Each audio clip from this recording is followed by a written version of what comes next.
Hi అండి, welcome back to our channel. ఈరోజు అయితే మేము మామిడికాయ పచ్చడి అయితే పెట్టేస్తున్నాం. సమ్మర్ వచ్చేసిందంటే ఖచ్చితంగా ప్రతి ఒక్కరైతే మామిడికాయ పచ్చడి అయితే పెడతారు. మేమైతే ఒక 15 కేజెస్ పచ్చడి పెడుతున్నామండి. మేము చాలా మంది ఉన్నాము, మాకు 5 మెంబర్స్ కావాలి కాబట్టి మేము ఎక్కువగా పచ్చడి పెడుతున్నామండి. దానికోసమని కాయలన్నిటిని తెంపుకొచ్చేసి ఫ్రెష్గా కడిగేసినాము. కాయల్ని ఇలా నీట్గా అయితే కడిగేయాలి. ఒక టబ్లో మనము కట్ చేసే ముందు ఒక 1 అవర్ 2 అవర్స్ ముందైతే టబ్లో వాటర్లో వేసి అయితే నానబెట్టేసిన తర్వాత ఇలా తుడిచేయాలండి. మొత్తం ఆరబెట్టాలి, తడి లేకుండా. మనం ఈ మూతులు కూడా కట్ చేసి తుడిచేసుకోవాలి అన్నిటిని. కాయలు ఎన్ని ఉన్నా కూడా ఇలా మంచి తడి ఉంటే పచ్చడి అయితే ఖరాబ్ అవుతుంది కాబట్టి తడి లేకుండానైతే ఆరబెట్టుకోవాలి, లేకపోతే ఇలా తుడుచుకోవాలి. ఈ కాటన్ క్లాత్ ఏదైనా ఉంటే కాటన్ క్లాత్ తోటి తుడుచుకుంటే ఇలా ఒకదాని తర్వాత ఒకటి ఇలా కొంచెం దూరాన పెట్టేసుకుంటే సరిపోతుంది. వారిపోతాయి ఇవన్నీ. నేను మూతులు అయితే ఇప్పుడు కట్ చేస్తున్నానండి. చూడండి, అన్నీ కొంచెం కట్ చేయాలి. ఈ సోనా గిట్ల ఏమన్నా ఉంటుంది కాబట్టి అదంతా కూడా తుడిచేసుకోవాలి.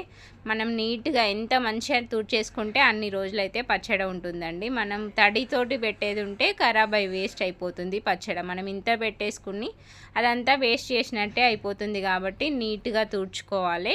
కాయలు కూడా మంచి పుల్లగా ఉన్నాయి తీసుకోవాలండి. తియ్యటి కాయలు అయితే ఖరాబ్ అయిపోతాయి, పుల్లగా ఉండాలి. మనం పచ్చడి పెట్టేటప్పుడు కాయల్ని ఫస్ట్ చూసుకోవాలండి. ఏ కాయలు పడితే ఆ కాయలు పెట్టేది ఉంటేనైతే తొందరగా ఖరాబ్ అయిపోతాయి. ఇలా కాయలన్నీ తుడిచేసి తడి లేకుండా మూతులు కట్ చేసి ఇలా పెట్టేసినాం. చూడండి, ఇలా ఆరబెట్టినాక ముక్కలు కట్ చేసుకోవాలండి. మీ ముక్కలు మా ఇంట్లోనే కట్ చేస్తున్నాం. మా బాబు అన్నీ కట్ చేసిండు. ఇలా చిన్న చిన్న పీసెస్ అన్నీ కట్ చేసిండు. ప్రతి సంవత్సరం ముక్కలు అయితే మా బాబు, నేను, మా అక్క కట్ చేస్తాము. కట్ చేసి వెయిట్ చూసుకోవాలండి. కేజీ ఎన్ని కేజీలు అవుతాయో ఫస్ట్ అయితే జోక్కోవాలి. జోక్కున్న తర్వాత అన్నిటినీ ఒక గిన్నెలోకి అయితే వేసేసుకొని ఇలా గిన్నెలోకి వేసుకున్న తర్వాత మేము అయితే 15 కేజీల ముక్కలు అయినాయండి. మేము వెయిట్ జోకినాము, ప్లస్ ఒక బౌల్ తీసుకేసుకున్నాము. ఆ బౌల్తో చూసినాము. దానిలోనైతే జీడైతే ఇంత వెళ్ళింది చూడండి. ఇదంతా తీసి మళ్ళీ కవర్స్ లోపట ఉంటాయి, అవి కూడా తీసి పడేయాలి. మనం నీట్గా దాన్ని తుడవాలి. తుడిసిన తర్వాత ఒక గిన్నెలోకి అన్నిటినీ తీసేసుకోవాలి. ముక్కలు మేము పెద్ద గిన్నెలోకి తీసుకున్నాము. కొన్ని ముక్కలు వేసుకొని కారము అన్నీ వేసుకోవాలండి. ఉప్పు, కారం. మా అమ్మనైతే కేజీకి పావు కేజీ ఉప్పు, పావు కేజీ కారం వేస్తుంది. అలాగే జీలకర్ర మెంతుల పొడి కూడా వేస్తుంది. మెంతులు అయితేనేమో ఒక 30 గ్రామ్స్ కేజీకి, జీలకర్ర 50 గ్రామ్స్, ఆవపిండి 50 గ్రామ్స్, ఇలా కేజీ చొప్పున వేస్తుంది. అన్నీ అయితే ఇలా వేసేస్తుంది. ఆయిల్ మేమైతే తక్కువ ఆయిల్ వేసినామండి. మేము అన్ని ముక్కలు వేసినాక ఒకేసారి కలవదు కాబట్టి ఇలా వేస్తున్నాము.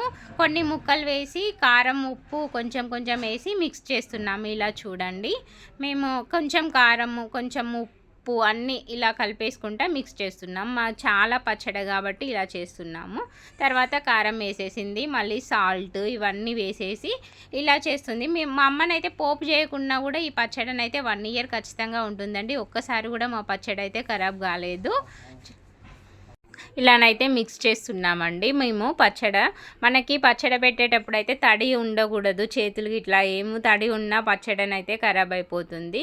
ఇలా మొత్తం మిక్స్ చేసుకుంటూ ఉప్పు, కారము, ఆవపిండి, జీలకర్ర మెంతులు పిండి అన్నీ వేసుకుంటూ కలిపేసుకోవాలి. మంచిగా మొత్తం మిక్స్ చేసుకోవాలండి. ఇవన్నిటిని ఆయిల్ పోసేసుకొని కలిపేసుకుంటే సరిపోతుంది. చూడండి, అన్ని పొడులు అయితే మా అమ్మ వేసేస్తుంది. మేము అన్నీ మిక్సీ పట్టుకున్నాము.